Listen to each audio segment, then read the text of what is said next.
नमस्कार। एसटिभी च्याटमा यहाँलाई हार्दिक स्वागत छ। म प्रकाश गिरी। एसटिभी च्याटको आजको अङ्कमा हामी चर्चा गर्दैछौँ नेकपा एमालेको महाधिवेशनको बारेमा। महाधिवेशन उसलाई लागिसकेको छ। उम्मेदवारहरूले उम्मेदवारी मात्र दिइरहेका छैनन्। म यस्तो गर्छु भनेर आफ्ना आफ्ना प्रतिज्ञापत्र भन्नुस्, घोषणा भन्नुस्, त्यस्ता पनि सार्वजनिक गरिरहेका छन्। अब विचारको बहस गोदावरीमै सिद्धाइसकेको छ नेकपा एमाले। चितवन जाँदै गर्दा त्यहाँ अलग अलग घोषणापत्रको जरुरी के छ मानिसहरू प्रश्न गरिरहेका छन्। र हिजो नवौं महाधिवेशनमा अलग अलग प्यानलसहित आएको नेकपा एमाले आज त्यो ठाउँमा छैन। व्यक्ति म अध्यक्षको, म महासचिवको, म सचिवको उम्मेदवार भन्दै यसरी आइरहेका छन्।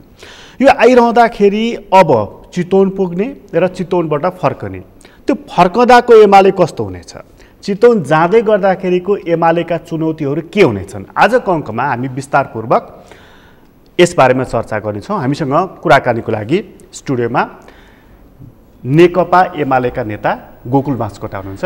तपाईँलाई स्वागत छ। धन्यवाद। अब महाधिवेशन त आइ नै सक्यो। महाधिवेशनको हलमा तपाईँहरू प्रवेश गर्दै गर्दाखेरि चाहिँ छिटपुट रूपमा बिस्तारै उम्मेदवार म फलानु भन्न थालेको अब हामीले सुन्न थालेका छौँ। तपाईँले चाहिँ यसो हेर्दाखेरि चाहिँ चितवन जाँदै गर्दाखेरिको चुनौती चाहिँ के देख्नुभयो? चितवन जाँदाखेरिका चुनौती वा फर्कँदाखेरिका चुनौती हाम्रा उस्तै छन्। किनभने देशको राजनीतिको मूल कोर्स बरालिएको छ र राजनीतिक दलहरूको एक प्रकारको अधैर्यता र त्यसभित्र अदालतको अस्वाभाविक हस्तक्षेपको प्रभावका कारणले संविधानमाथि नै एक प्रकारको खतरा पनि उत्पन्न भएको छ। यद्यपि त्यो विषय मान्छेले महसुस गरेका छैनन्। त्यस हिसाबले लोकतान्त्रिक अभ्यास विधि राजकीय क्षेत्रमा एउटा समस्यातर्फ जाँदैछ। हामीले त्यसलाई कन्ट्रोलमा लिनु छ। वास्तविक लोकतान्त्रिक मूल्य पद्धतिहरू, संविधानका वास्तविक मर्म र भावनाहरू, त्यसका परिभाषाहरू र जननिर्वाचित निकाय र जनादेश र परमादेशहरू बिचको चाहिँ सङ्घर्ष, यी चिजहरूलाई हामीले ठेगानामा लिएर आउनु छ र जनादेशलाई नै प्रधान बनाउनु छ, जवाफदेहितालाई नै प्रधान बनाउनु छ, विधिको शासन र शक्ति पृथकीकरणलाई नै प्रधान बनाउनु छ। यो लडाईँ देशव्यापी रूपमा अहिले देखिया छ। किनभने सरकार बनेको यो अवधिसम्म कैयौँ चिजहरू देखिया छन्। म त्यता जान चाहन्न, तपाईँको प्रश्न पनि त्यसतर्फ होइन जस्तो लाग्यो। दोस्रो, हामीले यो 3 वर्षको अवधिमा कैयौँ उपलब्धिहरू र केही क्षतिहरू बिहोरेका छौँ। उपलब्धिहरूको जगमा टेकेर क्षतिहरूलाई पूर्ति गर्ने मात्रै होइन कि भारी मात्रामा पूर्ति गर्नुपर्ने छ, ताकि नेकपा हुँदा बिहोरेका क्षति समेत हामीले एकैचोटि एकमुष्ट असुलोभर गर्नु छ।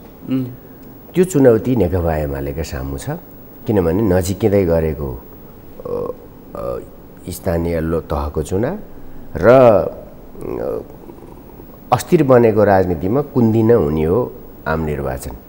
त्यसको दुईटैको सामना गरेर हामी फेरि पनि राजनीतिक गतिसहितको, विकास निर्माणको तीव्रतासहितको, प्रगति, शान्ति, समृद्धि र न्यायपूर्ण समाज निर्माण गर्ने यात्रालाई हामीले त्यो टुट्न लागेको कडीलाई फेरि मजबुत बनाएर जोड्ने दायित्व निर्वाह गर्न मजबुत एमाले, एकताबद्ध एमाले, नयाँ आधारको नयाँ एकतासहितको एमाले, उत्साहजनक एमाले हामीले लिएर आउनुपर्ने छ। चितवन जाँदा दिमागमा यो कुरा लिएर जानु पर्यो। हजुर, फर्केर आउँदा यसको समाधान लिएर आउनु पर्यो। यसको सोल्युसन एमाले प्रब्लम त हुँदै होइन, देशको सोल्युसन नै हो।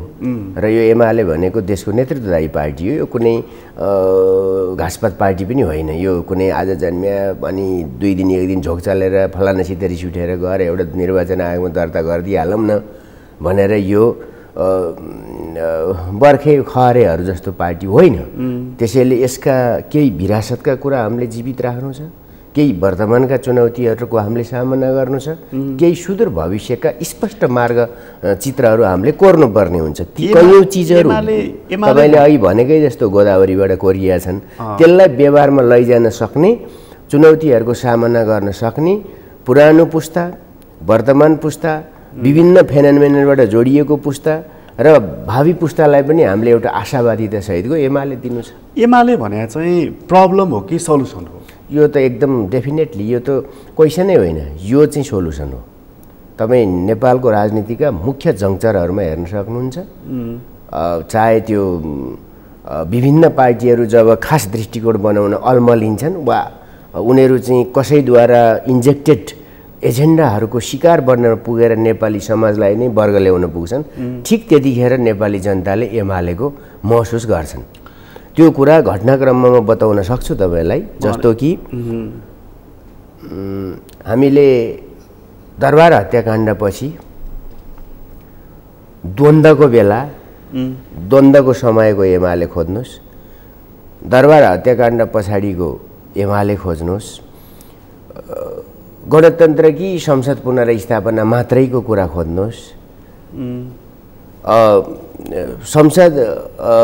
संविधान सभाको निर्वाचन भइसकेपछि चाहिँ नेपालको राज्यको पुनर्संरचनाको सङ्कट र सकसभित्रको सन्तुलित विचार दृष्टिकोण र एउटा राष्ट्रव्यापी राष्ट्रिय एकता र स्वाधीनता सहितको कुरा गर्नुहोस्, वा देशमाथि वैदेशिक थिचोमिचो भएको बेलामा चाहिँ अरू दलहरूको भूमिका र एमालेको भूमिका खोज्नुहोस्। यी भूमिकाहरूभित्र एमालेलाई तपाईँले कहाँ पाउनुहुन्छ? तस्बिरमा ऐनामा तपाईँले हेर्न सक्नुहुन्छ नि त। त्यसैले यो सोल्युसन हो। तपाईँले भनेको एउटा घटनामा चाहिँ सन्देह छ क्या? हजुर। त्यो दरबार हत्याकाण्ड लगत्तै जुन कमिटी गठन गरियो नि छानबिन गर्नको लागि, त्यहाँ नै एमालेले चाहिँ हलो अड्काइदिएको थियो नि। मैले यो सन्दर्भवश आएको हुनाले मात्र अब म त्यो कुरा चाहिँ खोल्न चाहन्न। हेर्नुहोस् है, म त्यतिखेर अर्कै भूमिकामा थिएँ, पार्टीमा त थिएँ, तर म जर्नलिजम पनि गर्दै थिएँ। त्यतिखेरको नेतृत्वलाई मैले भनेको थिएँ, मान्छेले आशंका गरेका छन् नेपाली समाज यसै पनि बढी नै आशंकित भएर तरङ्गित हुन्छ। आशंका हुनासाथ तरङ्गित हुन्छ। तथ्यमा जाँदैन नेपाली समाजको एउटा विशेषता, अलि पछि जान्छ, नजानी होइन, तर अलि पछि जान्छ क्या। घटना प्रति घटना पछेर जब अनि झन्झन सकसमा र सङ्कटमा फस्दै जान्छ, अनि हिजो हामीले सोचेको कुरा, हिजो हामीले निकालेको कुरा देखिन्छ नि। जस्तो अहिले पनि केपी ओली हटाउनका निम्ति जुन तरङ्गित सब वातावरण त्यस्तो बनाइएको थियो, अब एकैतिरबाट शङ्ख पनि फुक्या छ, घन्टा पनि फुक्या छ, ढोल पनि बजाएको छ, कर्णाल पनि फुक्या छ, स्याल पनि कराएको छ, स्वदेशी पनि उफ्रेका छन्, विदेशीले पनि इन्जेक्सन गरेका छन्, नागरिक समाज भन्ने नौटङ्कीकारहरू पनि देखिया छन्, कालोकोटे पनि धेरै छन्। आज त सबै छर्लङ्ग भयो नि त। विदेशीले सुन्नुहोस्, विदेशीको मात्रै कुरा नगर्नु, यी कालोकोटेकै कुरा गर्नु न। मैले भने अहिले अदालतको आँगनमा विदेशीले इन्जेक्सन कसलाई दिए? तिनलाई दिए जो नेपालको अस्थिरता चाहन्छन् र त्यसका निम्ति उनीहरूले पालिआएका तत्त्वहरू छन्। तिनले केपी ओलीले हटाए? ती सबै मिले, देशभित्रका मिलाए, बाहिरबाट डाइरेक्ट हटाउनु त सक्दैन थिए। देशभित्रको तत्त्वहरूलाई गठजोड गरे नि त। अपुष्ट भयो कुरा चाहिँ। अपुष्ट त घटनाक्रमले देखायो नि त। आखिरी अदालती फैसलाले निकास दियो र हजुर प्रकाशजी, अदालतको फैसलाले त मुलुकलाई लगाएर सकायो। अहिले न्यायालय नै कोर्नुहुँदै कालो कोटे र सफेद कोटेहरूको कुस्ती परिरहेछ त त्यो बारको आँगन र सर्वोच्चको आँगनमा देखिया छ नि त। यो भएपछि हिजो त्यो थियो, आज कहाँ पुग्यो भने आफै छर्लङ्गाउँदै जान्छ। त्यस हिसाबले जस्तो म त्यो जान्छन्, हामी एमाले त्यसबाट उत्तेजित हुँदैन, घटनाक्रमहरूको दृढतापूर्वक सामना गर्छ। मैले तपाईँलाई अघि दृष्टान्त दिइसकेँ। त्यसैले एमाले गर्नुपर्ने काम भनेको चारवटा हो। त्यो काम एमाले गर्दै आएको छ। देशमाथि कसैको पनि हस्तक्षेप कर्के नजर हुनासाथ एमाले खोज्छ नेपाली जनताले। त्यो राष्ट्रियताको सबैभन्दा दह्रो, सुदृढ र दृढ पहरेदार हो। त्यो एउटा सिपाही हो, त्यो एउटा कमान्डर हो है। यो घटनाक्रमहरूले पुष्टि गरेको छ। यसमा कसैले चुनौती दिन सक्छ? छ कोही यो देशमा? यो दम्ब होइन नि। तपाईँहरू एउटा सस्तो भनिदिनुहुन्छ, तपाईँहरू दम्ब गर्नुहुन्छ। यो सत्य हो, सत्य दम्ब हुँदैन। सत्य मध्य पुगिसकेको छैन, त्यो दम्बमा पुगिसकेको भनिहाल्नुहुन्छ भनेर पहिले मैले ब्लक हानिदिएको। प्रश्न गर्नु अगाडि नै किनभने तपाईँहरूले एउटा शब्द त्यो कोइन हुन्छ कि बेला बेलामा अस्ति प्रतिगमन थियो अहिले दम्भ छ दम्भ र प्रतिगमन थियो नि अस्ति अहङ्कार थियो अब यी सबै फोका फुटे अहिले त भ्रमको पर्दा छ तपाईँहरू पर्सि जाँदै हुनुहुन्छ चितवन पुष्पकमल दाहाल प्रचण्डजी अस्ति पुगिसक्नुभयो र पूर्वी चितवन पुगेर यहाँ दक्षिणपन्थीहरूले एउटा भ्रमको जालो फैलाएका छन् त्यसलाई म च्यातिदिन्छु भनेर भन्नुहुन्छ होइन हामी उत्तेजित हुन्नौँ कि पुष्पकमल दाहालको आगामी हैसियत के हुन्छ भन्ने कुरोले पुष्पकमल दाहाललाई कम्तीमा आभास भइसकेका छ उहाँले इतिहासमा के गल्ती गरेको भन्ने कुराको एकमुष्ट परिणाम आउनेपल्ट भोग्दै हुनुहुन्छ है म यहाँभन्दा धेरै भन्न चाहन्न उहाँको पार्टी फलोस् फुलोस् हाम्रो कुनै केही कुरा छैन नि हामीले निम्तै दिएका छौँ चितवनमा जहाँ अधिवेशन भयो भनेर उहाँ रुँदै देशभरि कुद्नु भएको छ त्यही दिन उहाँ मेरो जिल्ला जाँदै हुनुहुन्छ नि आजभोलि त मेरो जिल्लामा गएर उहाँ कहिले तुर्लुङ खेलेर रमाउनुहुन्छ कहिले त्यहाँ पुग्नुहुन्छ उहाँलाई त्यो हुन्छ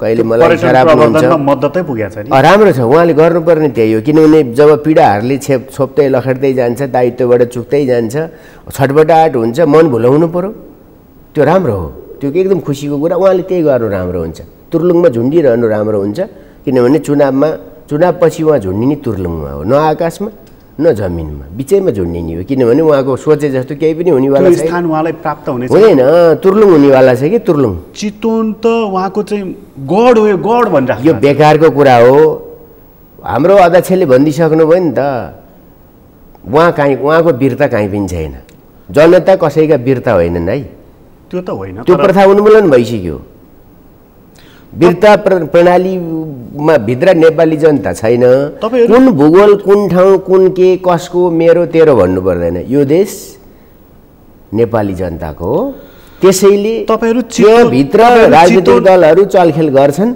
जनताको बिचमा आफ्नो कुरा लान्छन् तपाईहरु चितवन जानुभएको चाहिँ नि प्रचण्डजीको त्यो जुन गढ उहाँ भन्नुहुन्छ नि त्यो लाल गढ त्यो तोड्दिन्छु भनेर अनि गढ भए मतपत्र चपाएर काँडे तार लाएर मत गनेर टर्च निभाएर बत्ती निभाएर त्यो जिल्ला न्यायाधीश त्यही बेलामा टोयलेट पुगेर पुलिसको पनि त्यतिखेर नै कताबाट चाहिँ के अरे मोबाइलको सेट खसेर अनि त्यो जित्नुपर्छ र गढमा त्यस्तो हुन्छ र गढमा त मतदान सिद्धेछि आएर उम्मेदवार त घर घर घुरेर सुत्ने हो नि कहाँ चाहिँ टर्च लाइट निभाउने कहाँनेरि फ्युज खुस्काउने भनेर गर्नुपर्छ र यो बेकारको भनेपछि उहाँको गढ होइन त्यो होइन त्यो नेपाली जनताको गढ हो र नेकपा एमालेको गढ हो अझ गढकै कुरा चाहिँ त्यहाँ अलिकति आधार स्तम्भ तयार पार्न आँटे भनेर भत्काइदिन्छु भनेर तपाईँहरूले महाधिवेशन पनि त्यही राख्नु भएको हो सुन्नु न बताइसक्यो नि त उहाँले झापा गरे भयो नि त सक्यो त कुरा चुनौती चाहिँ दिनै गएको हो तपाईँहरू कसलाई चुनौती भने एमाले चुनौतीविहीन पार्टी हो नेपाली पोलिटिक्समा प्रचण्डको हिसाब किताब अब आउने चुनावमा हुँदैन क्या त्यो कुरामा बहस नगरौँ ढुक्कै हुनुहुन्छ ढुक्क आनन्दले ढुक्क त्यो अघि हामी कुरा गर्दै थियौँ चितवन जाँदै गर्दाखेरिका चुनौती भनेर एमाले अहिले तत्काल भोगिरहेका चुनौती के हुन् बताइसकेँ नि हामीले त त्यही हो नि हामीले एउटा अहिले मैले साङ्केतिक रूपमा बताएँ एउटा एकीकृत पार्टी प्रचण्ड र माधवले फुटाए एउटा चुनौती त्यही हो त्यसको हामी भारी मात्राको तेब्बर मात्राको दोब्बर मात्राको क्षतिपूर्ति र हामीले स्पष्ट भनेका छौँ सिङ्गल एमालेको ओरिजिनल एमाले करण भएको एमालेको एकताबद्ध एमालेको बहुमत हामीलाई चाहिएको छ जुन काम हामीले एमालेका नाममा आजसम्म प्राप्त गर्न सकेका छैनौँ है कङ्ग्रेसले 3टा टाइम पायो सिङ्गल मेजोरिटीको नेकपा एमाले सिङ्गल पाएको छैन अस्तिको नेकपा पो त्यहाँ प्रचण्ड जोडिया हुनाले त्यो के भयो क्या त्यो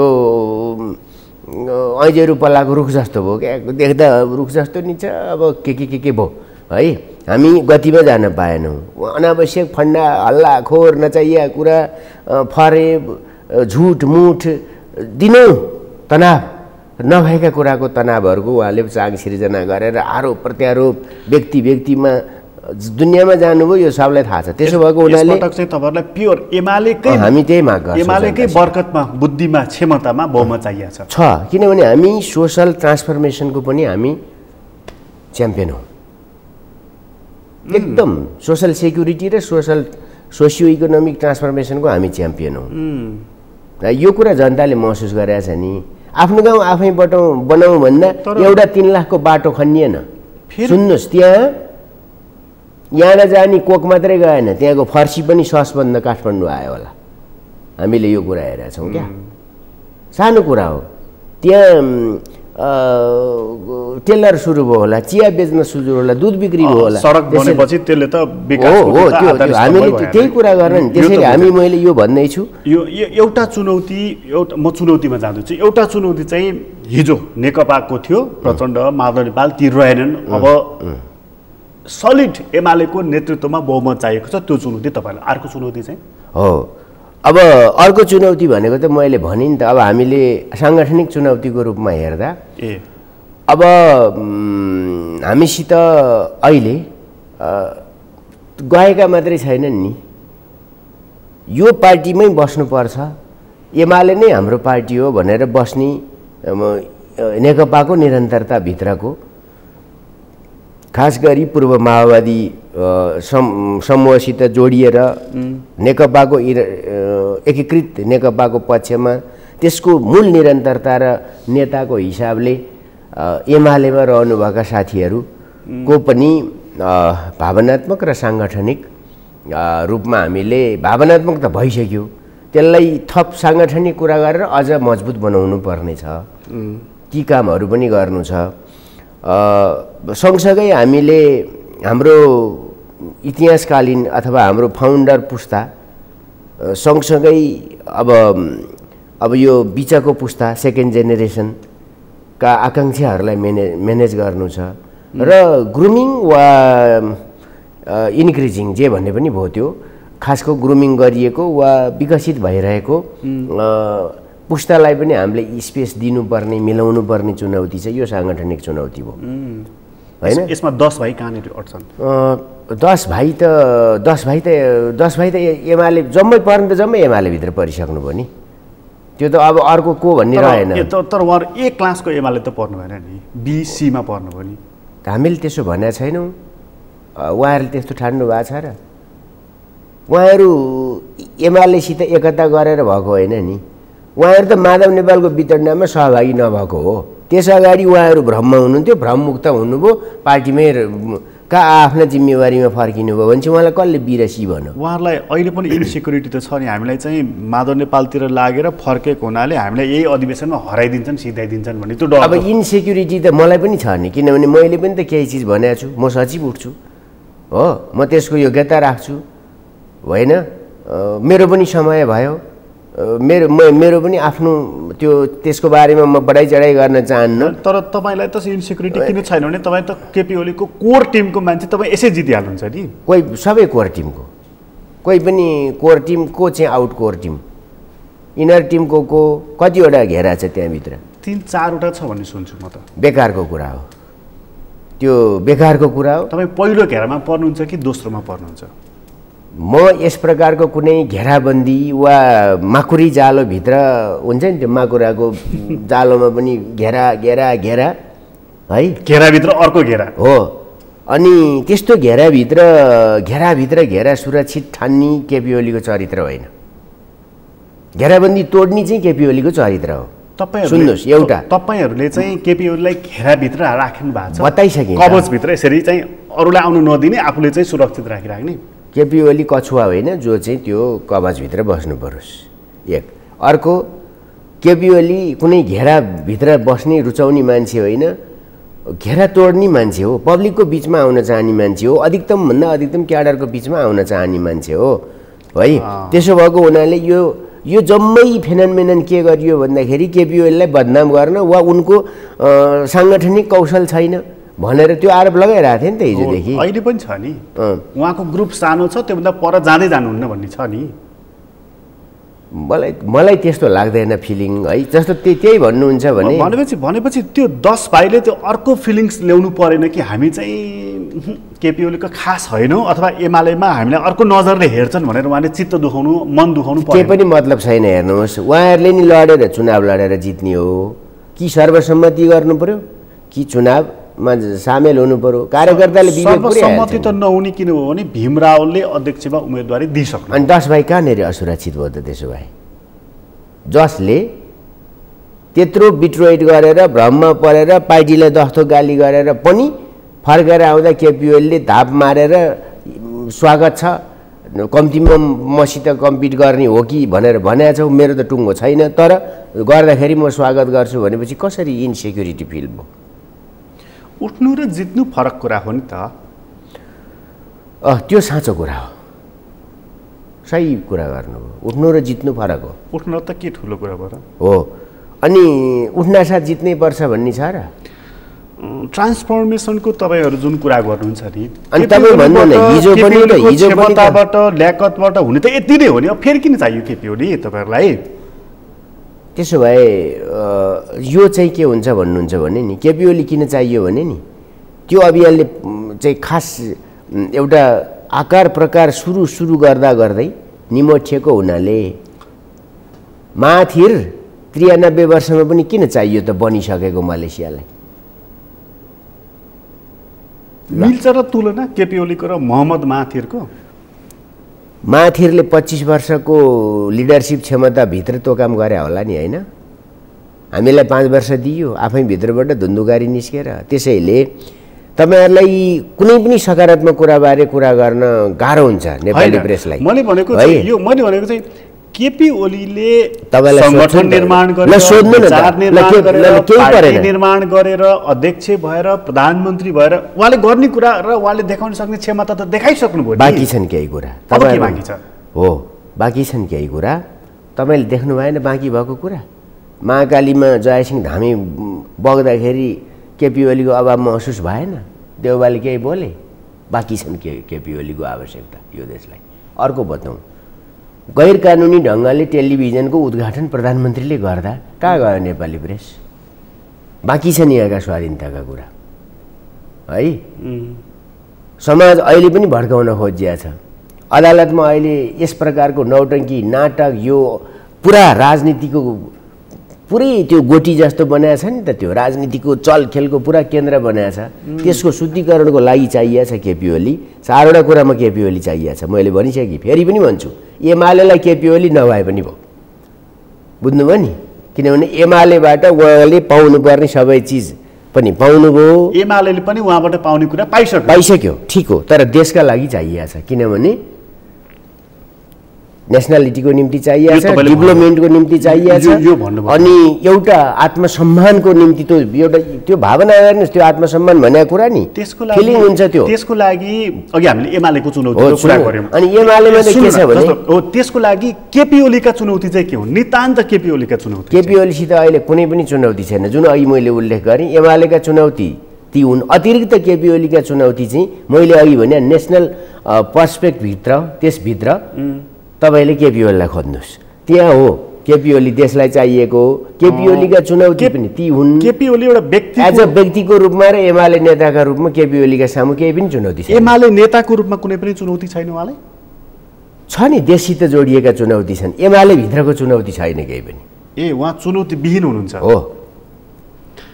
तर उहाँको आजको दायित्व चाहिँ केपी ओली अध्यक्ष रहँदै एउटा सफल नेता त्यो नेता हुन्छ जसले आफूभन्दा पछाडि एउटा नेक्स्ट जेनेरेसन चाहिँ आफ्नो चाहिँ सक्सेसर चाहिँ राम्रो उत्पादन गर्न सकेर त्यो पार्टीलाई एउटा सबल बलियो काँधको हातमा दिन सक्यो भने बताइदिन्छु नि त। त्यो सबल नेतृत्व यसो हेर्दैछु, त्यो सकस बुझिसकेँ मैले, तपाईँको कुरा बुझिसकेँ। म तपाईँलाई प्रतिप्रश्न गर्छु, छिटो बुझिया भए माफ पाऊँ। केपी ओलीका नाममा मात्र यो प्रश्न खडा गर्ने बेलै भएन। केपी ओली त एक कार्यकाल सकेर दोस्रो कार्यकालको निम्ति काम गर्दै हुनुहुन्छ। एकता नि उहाँले गर्नु, उहाँकै पाला त्यो एकतालाई असफल बनाउनेहरूले पार्टी बिगाएर हुनाले उहाँको आवश्यकता भयो, क्लियर कुरा। तर 32 वर्ष टिको लाएर बस्या नेताको बारेमा तपाईँहरूले कहिले यो कुरा उठाउनुहुन्छ? यो पनि नेसनको रूपमा एज अ नेसनभित्रको पोलिटिकल पार्टीहरूको सिस्टमको कुरा गर्दा त त्यो कुरा त्यहाँ त उठ्दैन नि। अनि देउबाकै कुरा पनि पार्टी फुटाएर नि सभापति, जुटाएर नि सभापति, फेरि पनि सभापति, प्रधानमन्त्री पनि कतिपल्ट। अघि तपाईँले भन्नुभयो केपी ओली कतिपल्ट, 5 पल्ट हुँदा के भयो त?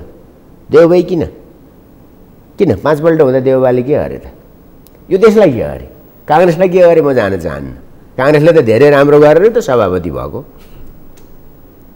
अनि डेमोक्रेटिक सिस्टममा अदालतमा मुद्दा हालेर परमादेशी भएर सबैभन्दा ठुलो डेमोक्रेसीको वकालत गर्ने नथाक्ने काङ्ग्रेसले 23 सिट लिएर 134 के अरे 63 सिट लिएर 134 सिटलाई चुनौती दिएर अस्थिरताको सुरुवात गरेर डेमोक्रेसीको वकालत गर्न नि पाइन्छ त्यहाँ क्वेसन खोइ। त्यसैले तपाईँहरूको या त हामीले भन्नु पर्यो यो एमालेमाथिको यत्रो छ नि आकर्षण, मलाई राम्रै लाग्यो यो आकर्षण रहेछ नि त। एमाले के गर्छ देशले त्यही हेरेको छ।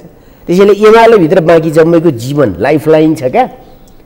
त्यसैले एमाले बलियो नभइदिए हाम्रो सिद्धिसकेको धोत्रो पसिसकेका रुखहरू, त्यसपछि चाहिँ भित्रभित्र रायमाझीकरण भइसकेका कम्युनिस्ट पार्टीका नामधारी खासमा विदेशी शक्ति सामु लम्पसारवादीहरूका यो नक्कली झन्डाहरूको सोत्रान बग्रेलती सडकभरि पछारिने कुरा भित्र उनीहरूको स्वभाव त हुँदै रहेछ क्या। त्यसैले यो छटपट्टि पनि म देख्छु, मलाई खुसी पनि लाग्छ। कम्तीमा एमाले रेसेर सत्तामा हुँदा नि एमालेकै कुरा हुन्छ, विपक्षमा हुँदा नि एमालेकै कुरा हुन्छ।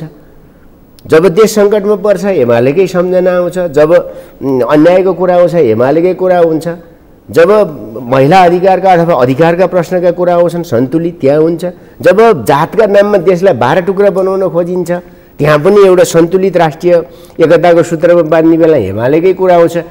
गजब पार्टीको गर्व लायक पार्टीको रहेछ नि। बरु तपाईँ पनि सदस्य बन्नुहोस् एमालेको। अब बना त छन् सबै तपाईँहरूका त्यत्रा मान्छे छन्, तिनलाई एकचोटि दिइदिनुहोस् न जिम्मा केपी ओलीलाई। कति किन केपी ओली मेरो तर्फबाट तपाईँलाई समर्थन छ। केपी ओली अध्यक्ष हुँदा किन रुवाबासी तहरूलाई? अब यसको अध्यक्ष देवबाला बनाउन मिल्दैन होइन। केपी ओलीले अब म पछिको लिडरसिप चाहिँ फलानु भनेर दिए हुँदैन भने क्या। म पछिको लिडरसिप फलानु भन्ने कुरा के भन्ने थियो? केपी ओलीले उत्तराधिकारी तोक्ने कुरा हो त अब बेला भएन। उत्तराधिकार गणतन्त्रमा राजतन्त्रमा हुन्छ हुने कुरा, गणतन्त्रमा एमाले पार्टीमा जनताको बहुदलीय जनवादको सिद्धान्त अङ्गीकार गरेको पार्टीमा जसको मूल कुरै पहल कदमी प्रतिस्पर्धा र श्रेष्ठताको छ कुरा, नेतृत्व निर्माण, नेतृत्व गर्ने कुरा देशमा पनि समाजमा पनि पार्टीमा पनि त्यहाँभित्रको हेल्दी कुरा हो, त्यहाँभित्रको क्षमता प्रदर्शनको कुरा हो। त्यसभित्र फेरि बहुआयामिक नेतृत्व विज्ञानका प्रश्नहरू त जोडिन्छन्। त्यसैले म एउटा कुरा भन्छु, त्यो यहाँ लिन प्याओको खोजीमा कोही पनि लाग्नु पर्दैन। त्यो असफल भयो नि चीनमै।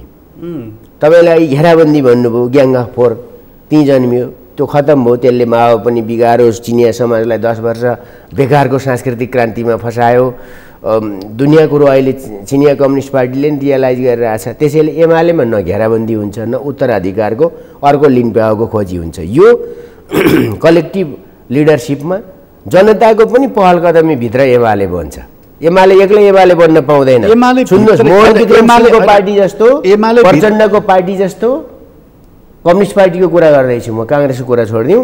मोहन विक्रमको पार्टी जस्तो, प्रचण्डको पार्टी जस्तो क्याडरभित्रको नेता बन्दैन एमालेमा।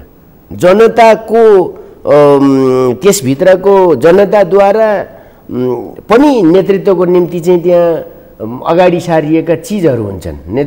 जनताले पनि रुचाइएका चिजहरूभित्र क्याडरले त्यसलाई अनुमोदन गर्ने हो। त्यहाँ केही पात्रहरूको नाम लिउँ कि नाम नलिकन भनौँ, तपाईँ जस्तो मान्छेले प्रश्न आदै गर्नु पर्दैन, एक अंश गरी बुझ्नुहुन्छ। अनि त्यहाँ केपी ओलीको हामी उत्तराधिकारी, केपी ओली पछिको म नेता, म हो, मैले अब धान्ने हो भनेर यत्रा मान्छेहरूले भाषण गरिरहेका छन्। हामी एमालेलाई एमाले धान्छ, एमालेलाई एमाले कार्यकर्ताले धान्छन्। एमाले फुटाए कसले धानो? कार्यकर्ताले धाने होइन हो। केपी ओलीले एक्लै धाने होइन नि, मैले एक्लै धाने होइन नि, अथवा अरू साथीहरू जो केन्द्रीय कमिटी 196 जना साथीहरू हुनुहुन्छ ती एक्लैले धाने हो र? त्यो धान्नका निम्ति त भुइँ मान्छेहरू थिए जसको कुनै स्वार्थ थिएन, जसलाई मन्त्री हुनु थिएन, सांसद हुनु थिएन, झन्डा हल्लाउनु थिएन। उनको सपना एउटै हो, जुन अघि कुरा मैले भने बेष्टित भएको चिज त्यहाँ छ। उसले खोजेको राष्ट्रको रक्षा, सुरक्षा, स्वाधीनता उसले खोजेको चिज एमालेमा पाएको छ। त्यो भुइँ मान्छे एमाले बचाउन लडेको छ। त्यसलाई दुख्यो नि छाती है। अर्को के भन्दाखेरि चाहिँ अरू साधारण मान्छेहरू त्यो भुइँ मान्छे भन्नाले आम जनता र क्याडरहरू जुधेका हुन्। नेता त कहिलेकाहीँ स्वार्थमा बकिन्छन्। मलाई पद पाउँदा म खुसी हुन्छु, मान्छेको नेचर हो। नपाउँदा एकछिन म बरबराउँछु, यस्तै हो। यसमा केही तनावको कुरा छैन र म बताउन चाहन्छु कि दाबी गर्न पाइन्छ, किनभने नेतृत्वको योग्यताको परीक्षण त कार्यकर्ताले गर्ने हो नि त, होइन?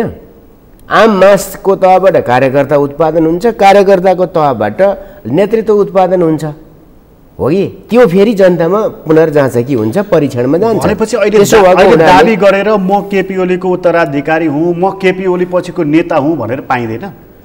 मैले तपाईँलाई बताइसकेँ। अथवा चाहिँ यो कर्मचारीमा छ नि फाइलबाट होला, म सचिव थिएँ, महासचिव भएँ, अब उपाध्यक्ष, अब वरिष्ठ उपाध्यक्ष अनि अध्यक्ष, यो यस्तो त्यो छैन। त्यसभित्र अनेकौँ चिजहरू छन्, अनेकौँ फेनोमेननले काम गर्छ। एमालेभित्र रेनबो कलर छ, त्यो कुरालाई समेत महत्त्व जस्तो तपाईँलाई एउटा कुरा बताउँ, 9औं महाधिवेशनमा केपी ओलीको पक्ष चाहन्थ्यो, माधव नेपाललाई क्लिन स्विप गरिदिउँ। माधव नेपालको पक्ष चाहन्थ्यो, ऊ त केपी ओलीलाई त देख्नै नसक्ने इतिहासको अयोग्य नेता भनेर हिँडेका थिए। कति योग्य रहेछन् अहिले देखिया छ है। यी त मैले भन्ने गरेको छु, त्यो बिरही गीत गाएर सडकमा हिँड्छन् चुनावपछि, ग्लुमी सन्डे गाएर हिँड्छन् यिनले चुनावपछि। त्यो त यति पीडा छ। त्यो त ग्लुमी सन्डे त ब्यान्ड छ, त्यो गाएकै मान्छे मर्छ। अनि त्यही भएर त त्यो गाएर हिँड्छन् भन्ने मैले बुझ्नुभयो। त्यो गाएर हिँड्छन् चुनावपछि। त्यसैले ती मान्छेहरूले बचाएको एमाले भित्र व्यक्तिगत क्षमताहरूको परीक्षण हुन सक्दछ। त्यही भएर चुनाव हुने हो नि त, महाधिवेशन त्यही भएर गर्ने। त्यसैले लिम्प्याओको खोजीमा एमाले हुँदैन। त्यो गोकुलबासबाट पनि होइन, अर्को पनि होइन, अर्को दुईजनाको नामै लिएर कुरा कुरा नामै लिनुपर्ने भयो। त्यो तपाईँको कुरा हो। ईश्वर पोखरेल, सुभाष नेमाङ को हो केपी ओली पछिको, केपी ओलीको उत्तराधिकारी चाहिँ सम्हाल्ने? म व्यक्तिगत प्रश्नमा जान चाहन्छु। लिम्प्याओवादी भन्नुहुन्छ, तर हामी हो त उहाँहरू भन्दै हुनुहुन्छ नि। तपाईँले त्यो एउटा चरित्र हो, लिम्प्याओ भन्ने एउटा चरित्र हो है। त्यो बेग्लै त्यो कम्युनिस्ट आन्दोलनका कार्यकर्ताले बुझ्छन्, तपाईँलाई बुझ्न अलिकति गाह्रो लाग्यो होइन, गाह्रो पनि भयो होला। त्यो नेतृत्वको देवत्वकरण र नेतृत्व कार्यकर्तामाथि त्यसको नेतृत्वको आडमा एक प्रकारको ब्युरोक्रेटिक भनौँ न, एमाले ब्युरोक्रेटिक पार्टी होइन है। हाम्रो भित्र 3टा मोडेल छ। सोभियतकालीन मोडेल, त्यो असफल भयो, पार्टी निर्माणको, सङ्गठन निर्माणको, राज्य निर्माणको। एउटा चिनिया मोडल छ, त्यो अलिकति प्रिप्लान जस्तो हुन्छ होइन। उनीहरूको आफ्नो विशेषतामा त्यो चाहिँ त्यसलाई उनीहरूले जनतामा कसरी लगिरहेछन् अहिले देखिन्छ त्यो। अनि त्यसपछि अर्को भनेको चाहिँ यो एकदमै मिश्रित खालको नेपाली मौलिकता जोडिएको, नेपाली कल्चर जोडिएको, संस्कृति जोडिएको, समाज जोडिएको, भूगोल जोडिएको, यी सबै कुराको रङ्ग त्यहाँभित्र पाउनुहुनेछ। व्यक्तिगत नाममा के पनि नगर्नुहोस् कुरा, मसित आदरणीय नेताहरू नै हुन्। तर के छ भने उनीहरू चुनाव जाने हो भने गयो भने त कार्यकर्ताले फैसला गर्छ नि। धापबाट नेता हुँदैन। मलाई त धाप छैन केपी ओलीको, टिका लाएर पनि हुँदैन। तपाईँले अघि 12 चोटि भन्नु, तपाईँहरू कोर के अरे एकदम भित्री कोरको भन्नुभयो। मैले त भेटा पनि छैन यो बिचमा, मलाई त्यो मतलब पनि छैन, किनभने धाप हानेर हुँदैन। यो धाप हानेर हुँदैन भने नि, जस्तो अहिले महाधिवेशनको सकसमा नि, जस्तो भीम रावल अध्यक्ष उठ्नुभयो, महासचिवको त्यहाँ नामहरू मैले 4-5 जनाको खुसीको कुरा उहाँले कम्तीमा त्यो काम गर्नुभयो नि त। एमाले डेमोक्रेट पार्टी हो भन्ने कुरा थाहा भयो नि त होइन सबैलाई। तानाशाही भन्नुहुन्थ्यो नि, भन्न छोड्नु भयो नि त। केपी ओली तानाशाह हो भन्नुहुन्थ्यो नि अतिसम्म। पार्टीमा तानाशाही गरेर गीत गाएर हिँड्यो भने प्रचण्ड माधव, मैले तपाईँलाई भने यही आरोप छ। अब अहिले थाहा भयो नि त के तानाशाही रहेछ। अर्को एउटा टर्म छ, म एकछिनपछि प्रयोग गर्छु। यो सेटलमेन्ट चाहिँ कसरी गर्नुहुन्छ त? आकाङ्क्षी यत्रा धेरै छन्, त्यसका निम्ति त हाम्रो विधान अधिवेशन त्यहाँ पूर्व माओवादीलाई पनि सेटल गर्नु पर्यो, 10 भाइलाई पनि सेटल गर्नु पर्यो, तपाईँहरू कोर एमालेलाई पनि सेटल गर्नु पर्यो। अनि विभिन्न समुदायबाट आएका छन् फेरि एकीकरण भएर 4 खालका माओवादी एमाले अहिले हामी भन्यौँ नि।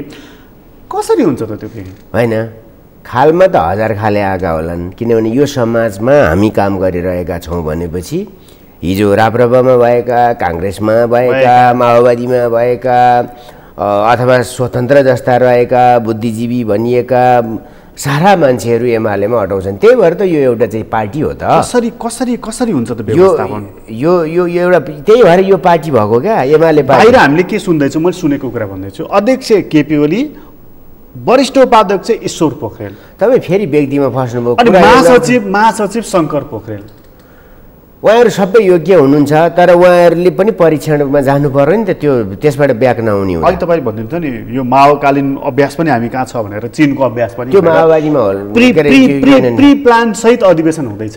होइन होइन, त्यस्तो छैन, त्यो कुरा छैन। त्यो चाहिँ हाम्रोमा मिश्रित हुन्छ। म तपाईँलाई बताउँछु, हाम्रोमा मिश्रित हुन्छ। यो क्याडर फ्याक्टर हो के। ए माओवादीमा जो नेता छ त्यही फ्याक्टर। मोहन विक्रम पनि चेन्ज भएको छैन नि त, होइन? महासचिवबाट छ त छैन। कति साल भयो हिसाब गर्नु न। तिनले केपी ओलीलाई सराप्छन्। माधव नेपाल 15 वर्ष उग्राउँदा नपुगेर पार्टी ध्वस्त बनाएर अहिले हुन खोजेर पार्टी बिगारेर हुन खोजेर नपाए बापत भगुवा हो, भगौडा हो, होइन? यिनले यो कुरा गर्नु पर्दैन। एमालेमा कार्यकर्ताले फैसला गर्छन् क्या। मैले अघि भन्दै तपाईँले रोक्नुभयो। 9औं महाधिवेशनमा त्यतिखेर पोलराइज भएको थियो नि, दुईटा प्यानल, कङ्ग्रेस र एमालेको चुनाव भए जस्तो। योपल्ट कोही कङ्ग्रेस एमालेको चुनाव हुँदैछ नि, त्यहाँ जित्दा एमाले जित्छ, हार्दा एमाले हार्छ। अर्थात् हारेर पनि त्यहाँ जित हुन्छ, जितेर पनि त्यहाँ जितै हुन्छ, त्यहाँ हार छैन। यो महाधिवेशनमा हार छैन क्या। केपी ओलीले खासमा खोजिरहनु भएको पनि त्यस्तै थियो। यहाँ हार हुँदैन नि त। जित्दा पनि ऊ एमाले हुन्छ, हार्दा पनि ऊ एमाले हुन्छ भने चाहिँ हार कसको जित कसको? केपी ओलीले व्यक्तिहरूको प्रश्न के हुन्छ? चुनौती रहित पार्टी बनाउनु खोज्नु भएको थियो कि चुनौती दिने, मलाई चुनौती दिने, कोही पनि नरहनु, माधव झलनाथ वामदेव यान त्यान। यो केपी ओली फोबियाले ग्रस्त भएका केही बुद्धिजीवी भनौदाहरूले अहिले बजारमा फालेको मुद्दा हो यो। यो टर्मिनोलोजी अर्को टर्मिनोलोजी होइन। मैले हिजो हेरिरहेको छु, राष्ट्रियताको कुरामा पनि भाडाका टट्टुहरू हुन्थे, विदेशी भाडाका टट्टुहरूले उठाएका प्रश्न हुन्। एक खालका बौद्धिक के भन्दैछन् भने केपी ओलीलाई आलोचक चाहिएको छैन, भक्त चाहिएको छ। यसो गरौँ न, ती बौद्धिक भनिने तत्त्वहरूलाई यो देशको तिनीहरू अर्थतन्त्रको बारेमा केपी ओलीसित बहस गर्छन् कि, यो देशको संस्कृतिको बारेमा तिनीहरू बहस गर्छन् कि, यो देशको भूगोलको बारेमा बहस गर्छन् कि, भौगोलिक बनावटको बारेमा, यो देशको प्राकृतिक छटा र त्यसका महत्त्वका बारेमा बहस गर्छन् कि, अनि गैडा राखो मान्छे हुँदैन माधव नेपालले भने तिनका पछिल्ला यी बेकु बुद्धिजीवीका कुरा गरेर हुन्छ? गैडा के हो? वान हर्न राइनो के हो? त्यो त दुर्लभ प्राणी हो। अनि त्यो दुर्लभ हो, त्यसको प्रोटेक्सन गर्ने कुरा अहिले एमाले हेर्नुहोस्, वातावरण साम्यवाद मात्रै एमाले भनेको छैन, थाहा पाइराख्नु होला। एमाले साम्यवादी, कोरा साम्यवादी। मलाई प्रश्न रोक्नुहोस् एक मिनट, अब जवाब सुन्नुहोस्। म भन्दैछु यी साम्यवादको कुरा मात्रै गर्छन्, हामीले वातावरणीय साम्यवादको पनि कुरा लिएर आएका छौँ हाम्रो विधानमा। त्यो पढाएको छ नि यी बुद्धिजीवी भन्नेले, आज ग्लोबल वार्मिङको कुरा पढाएको छ नि यिनीहरूले। केपी ओलीले धमिरो पनि बाँच्न पाउनुपर्छ भन्ने कुरा गर्छन्, यिनले त्यो भन्छन्। अनि त्यसो भएको हुनाले यी बुद्धिजीवीहरूको कुरा नगर्नुहोस् क्या। अनि जलारी हालो भनेर हिन्दूवादी बनाउनु पर्ने, खासमा यी के हुन् त भन्दाखेरि यसु भक्त हुन् है। उनीहरू त्यो कुरा गर्छन्, उनीहरू यसु भक्त भएको हुनाले विरोध गरे, यतातिर जलारी हालिस् भनेर विरोध गर्छन्। तर उनीहरू यो बताउन सक्दैनन् कि नेपालको खास गरिकन साउथ एसियाकै यसको चाहिँ सांस्कृतिक जग्रा आधार के हो त्यो बहस गर्न सक्दैनन् है। अनि यिनीहरू के भन्छन् भने केपी ओलीले बौद्धिकता छाँटो भन्छन्। तपाईँहरू साँच्चीकै यो धर्मको मुद्दा उठाउनुहुन्छ? होइन, धर्मको मुद्दा भन्नाले यो सत्य हो नि त, छ त, अनि के भयो? त्यही त उठाउनुहुन्छ भनेको। अनि घर तपाईँ त्यो किन बाँधेको थियो? त्यो त नाडीमा के बाँधेको थियो? यो त मैले के बाँधेको थियो? ल भन्नुहोस्, तपाईँले बाँधेको रहेछ, त्यो के बाँधे? ल बताउनु, मलाई बताउनु, अहिले बताउनु, दर्शकलाई बताउनु, श्रोतालाई बताउनु। हेरिरहेका 2000, 4000, 8000, 10000, 50000ले कहिले यो बताउनु किन बाँधेको थियो? त्यो के हो? त्यो तपाईँ के हो? त्यो किन बाँधे? के दिन्छ त्यसले? त्यो डोरो होइन हो? तपाईँको कोटको डोरो र त्यो बाँधेको डोरोमा के फरक छ? यो त आत्मविश्वास हो नि त। के को आत्मविश्वास त त्यो?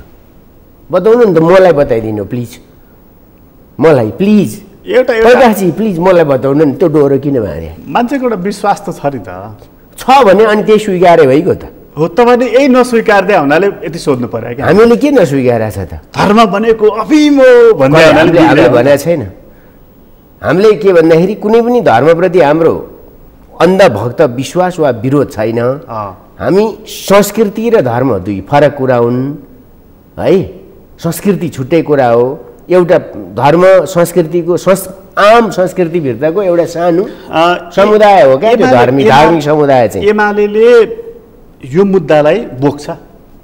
अब तपाईँ डेभिएट नहुनुहोस्, बोकिसक्यो नि, किन बोकेन? तपाईँ नेपालमा हिन्दू छन्, नेपालमा बुद्धिस्ट छन् भन्ने कुरा तपाईँ भुल्नुहुन्छ र? भुल्दिनँ म। भुल्नुहुन्न भने यो जीवनको सत्य होइन। तपाईँ आफूलाई 87% हिन्दू छन् भन्छ अघिल्लो जनमतले। कति? 81.7%। अब यसपटकको के आउँछ रिजल्ट थाहा छैन मलाई। अघिल्लो भने आयो भने के छ भन्दाखेरि चाहिँ आयो भने या त मान्छे बदलिँदैछन् भन्ने थाहा हुन्छ, त्यसमा घट्यो वा बढ्यो बदल्यो भने होइन, या त चाहिँ यो धर्मको बारेमा अथवा धर्म र संस्कृति फरक हो त्यो बुझाउने कुरामा यसको वकालत गर्ने साथीहरूले कुरा गर्नु पर्ला। अति धार्मिक अन्धतामा फस्नु जरुरी छैन, तर धार्मिक सम्प्रदायहरूको विरोध गरेर हिँड्नु पनि जरुरी छैन।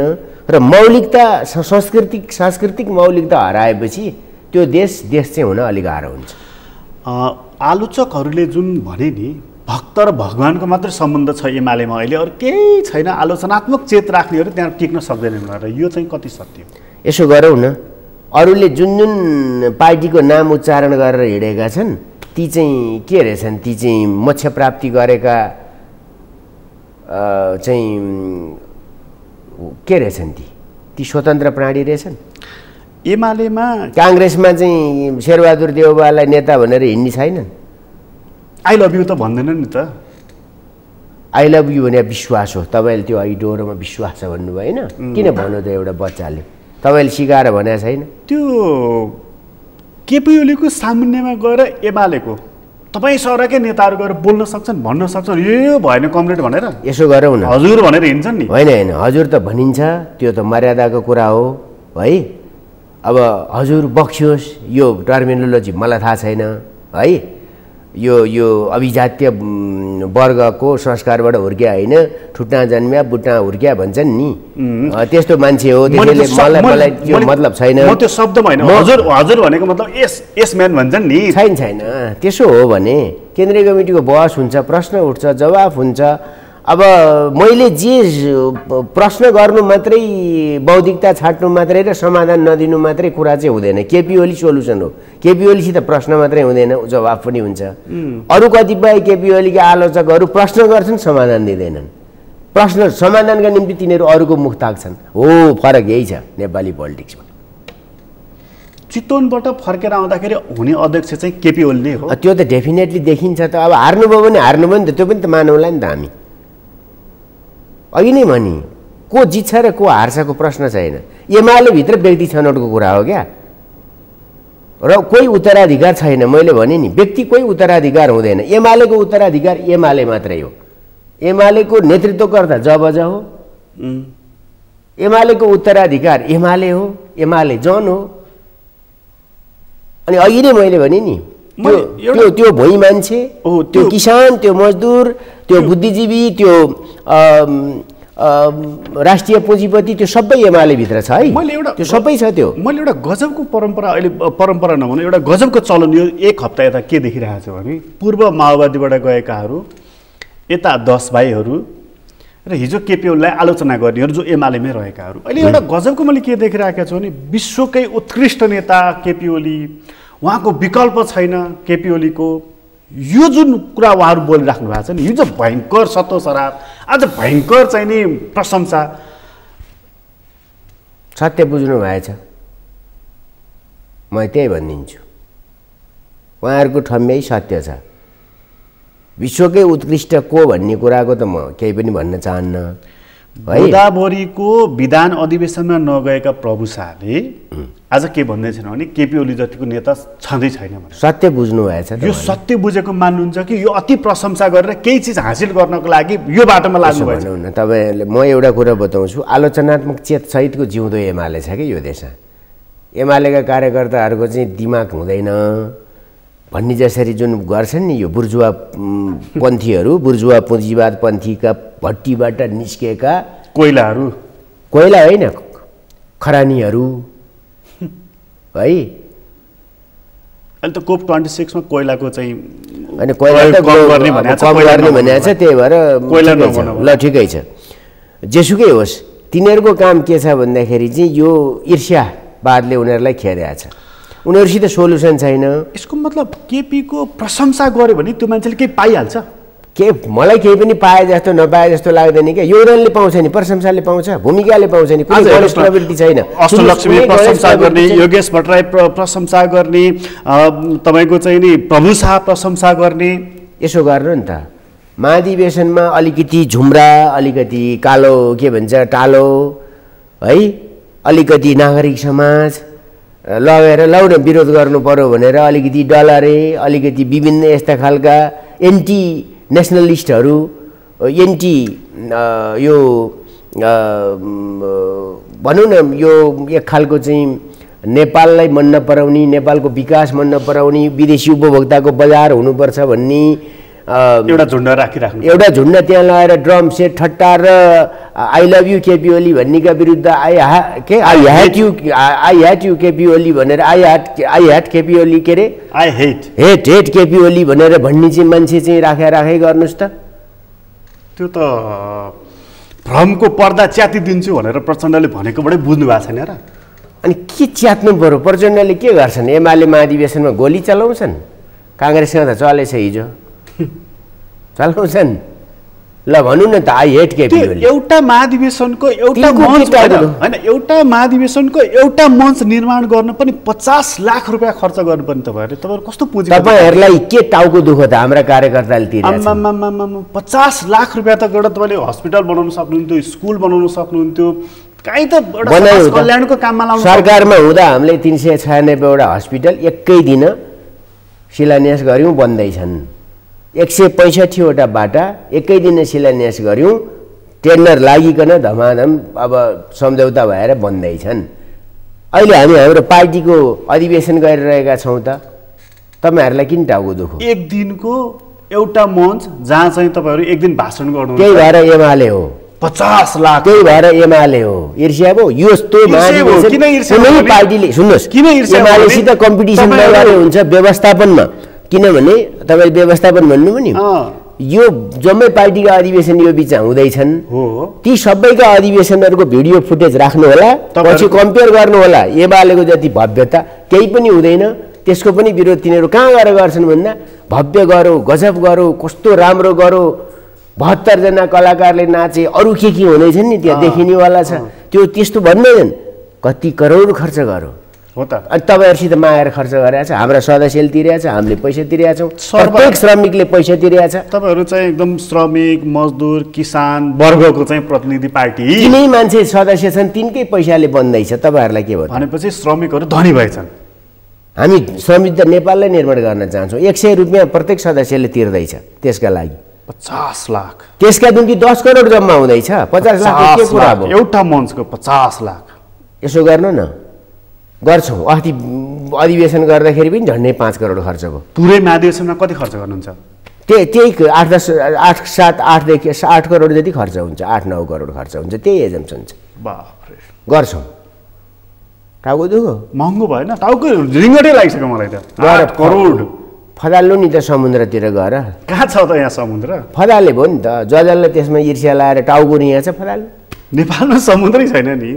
समुद्र नभए कोशी छ, कर्णाली छ, गण्डकी छ, त्यहाँ गएर फदाल्नु नि त। नारायणीको तीर पनि तपाईँहरूले कब्जा गरिदिनु हो। हो अब जनता अझ पुगेन ठाउँ, गाह्रो त त्यो पो परेको छ। त्यत्रा मान्छे ल्याउँदाखेरि पनि माधव नेपाललाई चाहिँ यत्रो कन्जुसाइ निम्ता गर्नु पनि तपाईँहरूलाई? माधव नेपाल एमालेले चिन्दैन। माधव कुमार नेपाल व्यक्ति कि के गर्न? पूर्व प्रधानमन्त्री, नेकपा एकीकृत समाजवादी पार्टीको अध्यक्ष। त्यो पार्टी त हामी चिन्दैनौँ। रौतहट उहाँको मूल निवास। त्यो पार्टी हामी चिन्दैनौँ, त्यो नेपाली जनताले चिन्दैन, काठमाडौँ क्षेत्र नम्बर 2 बाट निर्वाचित, त्यो संविधानले चिन्दैन, षड्यन्त्रले मात्रै चिने पार्टी हो, त्यो हामीलाई थाहा छैन। माधव नेपाल चिन्नुहुन्न? चिन्दैनौँ हामी, पार्टीका रूपमा चिन्दैनौँ। व्यक्तिको रूपमा? व्यक्तिगत रूपमा त हजारौँ माधव नेपालहरू त्यहीँ आइरहेका हुन्छन् नि। हिजोसम्म तपाईँहरूको पार्टीको माधव नेपाल घुटु घुटु टेलिभिजन हेरेर थुक निलेर बस्छन् त्यहाँ, व्यर्थै के गरिछु मैले भनेर। त्यो दिन हेऱ्यो भने यत्रो छोइ छिटो यत्रो उनले किन त्यसो गरे त? 15 वर्ष पार्टीको अध्यक्ष भएर त्यसो असहज भयो, असन्तुष्टि भयो, घुन्टन भयो, टिक्न सकेनन्। केपी ओलीले पेले के गरौँ? अब जति गरे नि के गर्नु त, एमालेको अध्यक्ष उहाँ हुन सक्नु भएन। जति हुनुभयो पहिल्यै हुनुभयो, हुन नसकेपछि जति भत्काउनु भयो बिगार्नु हो, त्यसकै पीडामा उहाँ बस्नुहुन्छ। त्यही भएर ग्लुमी सन्डे गाएर बस्नुहुन्छ भने लोकतन्त्र भने त असहमत पक्षलाई पनि सहमत गराउने व्यवस्था हो नि। अब निधाएर बस्नेलाई बिउन सकिन्छ, निधाको सङ्घ पार्नेलाई बिउन सकिँदैन। उहाँहरूसित कुनै पोलिटिकल इस्यु थिएन, एजेन्डा थिएन, कार्यक्रम थिएन, नीति थिएन, थियो एउटा जम्मा कुरा। एमालेलाई सक्ने, केपी ओलीलाई समाप्त गर्ने, व्यक्तिगत रूपमा केपी ओलीको औडा गर्ने, अनि राजनीतिक रूपमा एमालेलाई कमजोर बनाउने। त्यसको मतलब विकासलाई कमजोर बनाउने, राष्ट्रियताको मुद्दालाई कमजोर बनाउने, नेपाललाई उपभोक्ता बजार बनाउने, केही पनि गर्न नदिने, केही पनि गर्न हुँदैन। यो गराउन नदिने कुराको नेतृत्व गरे हुनाले उहाँ प्रतिगामी हुनुभयो, अदालत गुहार्नुभयो, त्यही गर्नुभयो। अनि अदालतले बनाइदिए, न्यायाधीशले बनाइदिए। अदालतका न्यायाधीश त कर्मचारी हुन् नि, कर्मचारीले राजनीति गरिदिएर अनि त्यो त्यसबाट जन्मिया पार्टीले के लथरबाट लाउँछ? एमाले प्रचण्ड चिन्ने, माओवादी चिन्ने, माधव नेपाल नचिन्ने नि हुन्छ भने होइन। प्रचण्ड त उनको त पार्टी छ नि त, माओवादी भन्ने, त्यो चिन्नै पर्यो नि। उनको पार्टी थियो, यिनको नि पार्टी छ नि त। कसको? माधव नेपाल। त्यो 5 जना न्यायाधीशले बनाइदिया पार्टी, अदालतका कर्मचारीले बनाइदिया पार्टी, त्यो जनताले बनाइदिया पार्टी होइन क्या। जनताले बनाउनका निम्ति त अब चुनावमा आएर बन्यो भने अनि चिनाउला नि त। तर त्यो खतरनाक छ नि। के खतरनाक छ? अस्तिको राष्ट्रिय सभाकै निर्वाचनको परिणामले देखायो। त्यस्तो त आउँछ जान्छ एमालेको जीवन, फेरि पनि राष्ट्रिय सभाको आउँछ जान्छ क्या, फेरि पनि चुनाव आउँदैछ। अनि त्यही त यिनीहरू कति बलिया रहेछ। स्थानीय चुनाव आउँछ, प्रदेशको आउँछ, केन्द्रको आउँछ। होला उहाँहरू जित्न नसक्नु होला, तपाईँलाई हराउनको लागि त काफी हुनुहुन्छ नि। यसो हो नि त, भत्काउनका निम्ति बहादुरी गर्ने मान्छेहरूको के इतिहास लेख्नु पर्यो र? कुनै दिन यस्तो मोड पनि आउनेछ माधव नेपालसँग अङ्कमाल गरेर लौ कमरेड अब कुनै खैदो छैन, बेमतलबको कुरा। त्यो समय नै रहँदैन माधव नेपालसित हामीले हात मिलाउने। किनभने जो पार्टी, जुन पार्टी जसले एमाले जस्तो पार्टी फुटाएर काङ्ग्रेसको पुच्छर बनेर समाजवादको नक्कली बैतरनी तर्छु भनेर हिँड्या छ, ऊ मान्छेसित उसको पार्टी नाम गरेर 10-12 जनाको झुन्डसित हाम्रो कहाँ भेट हुन्छ? केमा भेट हुन्छ? नेपाली जनताले कहाँ भेट गराइदिन्छ? यही अवस्था हिजो वामदेवसँग थिएन, पछि मिलन भएन। वामदेव सक्यो नि त, अनि आएर त्यो प्रवृत्ति दोहोरिया गरेर देख्नु भएन? जे भयो नि त्यो पार्टीको उपाध्यक्षसम्म त भयो, अलि राष्ट्रिय सभामा पनि छ। भयो त, एमाले बनाइदियो। अब भन्नु न कति दिन चल्दो रहेछ त्यो पार्टी? उसले बनाएको पार्टी चल्यो 2 वर्ष टिकेन। माधव नेपालको नि के हुन्छ र? उही तिनकै यो अदालतका 5 जना कर्मचारीले बनाइदिया मान्छे यो सांसद बाँकी रहन्जेलसँग हुने हो क्या अरे? त्यसपछि खोइ पार्टी जनताले अनुमोदन गरिदिनु पर्यो नि। जनताले चिज त त्यहाँ छ नि, यो चुनावमा उहाँहरू जित्नु, कार्यकर्ताले गरिदिनु पर्यो नि। कार्यकर्ता को बाँकी छ? सबै त फर्किसके, आइरहेछन् कार्यकर्ता, बसिरहेछन्। हिजोको बाटो माधव नेपालको बाटो गलत रहेछ भनेर बुझ्दैछन्, प्रब्लमै छैन त यो। अनि यिनीहरूको 5 दल भने त एमालेलाई त के भएर? त्यो त केही न केही उडारहरूको एकताले हात्तीको शिकार गर्ने, त्यो पनि जिउँदो हात्तीको, सिंहको। गाह्रो छ त्यो कुरा। डर लागेको छैन? यस्ता कति पचाएर आयो, के मतलब? तपाईँहरू चितवन जाँदै गर्दा पनि, चितवनबाट फर्किँदै गर्दाखेरि पनि एउटा त्यो महत्त्वपूर्ण पोइन्ट तपाईँहरूले हेरेर, मलाई लाग्छ जाँदाखेरि माला पनि लगाएर जानु होला जस्तो लाग्छ मलाई, दापटुङमा। के छ भन्दाखेरि चितवन जुन यस्तो ठाउँमा भइरहेको छ कि त्यो देशकै एउटा चाहिँ नदीको हिसाबले, अब सभ्यताको हिसाबले, संस्कृतिको हिसाबले होइन, त्यो त शालिग्राम पाउने नदी पनि हो। त्यो गण्डकी त्यहाँ आएर जोडिन्छ, यताबाट पनि कालीगण्डकी र यी अरू त्रिशुली सिर्सुली के नारायणी के जोडिन्छन् त्यहाँ होइन। नदीहरूको सङ्गम भएको ठाउँ, प्राकृतिक हिसाबले पनि राम्रो छ, चेतनाको हिसाबले पनि राम्रो छ। र एमालेको एउटा भावनात्मक कुरा के पनि जोडिया छ भने यो देशको सर्वाधिक लोकप्रिय, रुचाइएको र एउटा नयाँ कम्युनिस्ट आन्दोलनमा अन्तर्राष्ट्रिय रूपमै नयाँ योगदान गर्ने कुनै देश नेपालमा मात्रै होइन।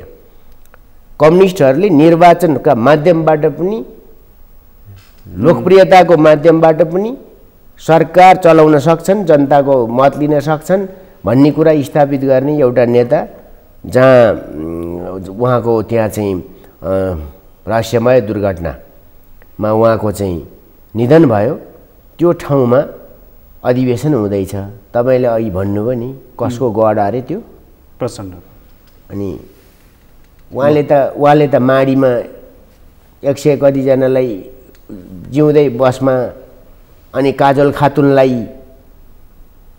जिउँदै बसमा हामीले त यो देशको राष्ट्रियताको, यो देशको लोकतन्त्रको, यो देशको प्रगतिको र अन्तर्राष्ट्रिय क्षेत्रमा समेत योगदान गरेको नेता गुमाएको भावनात्मक ठाउँ पनि हो चितवन। त्यो ठाउँमा हामी गर्दैछौँ पवित्र भूमि देवघाट। त्यो तपाईँहरूको अधिवेशन सफल होस्, राम्रो होस्, मेरो शुभकामना। शालिग्राम जसरी ठोक्किँदै आउँछ नि, लाखौँ वर्ष ठोकिएर कस्तो बन्छ, मान्छे पूजा गर्छन् नि, हो त्यो ठाउँ हो एमाले। बडा आध्यात्मिक हुँदै जानुभएको छ तपाईँहरू। आध्यात्मिक होइन, हाम्रो त्यो प्रकृति पनि हो। मान्छे र प्रकृति जोडिन्छ नि, नत्र त खत्तम हुन्छ। सङ्घर्ष हुन्छ भने होइन, प्रकृति र जीवनको बिचको सङ्घर्ष त्यही हो। त्यसरी खारिएर एमाले आउँछ, खारिएको। हस्, यहाँलाई धेरै धन्यवाद। हस्, धन्यवाद तपाईँ। आदरणीय दर्शकबिन, तपाईँलाई पनि धन्यवाद। आज हामीले कुराकानी गऱ्यौँ गोकुल बास्कोटासँग। उहाँसँगको कुराकानी अहिलेलाई यति नै। एसटिभी च्याटबाट म प्रकाश गिरीलाई बिदा दिनुहोस्। सगरमाथा टेलिभिजन हेर्दै गर्नुहोला। नमस्कार।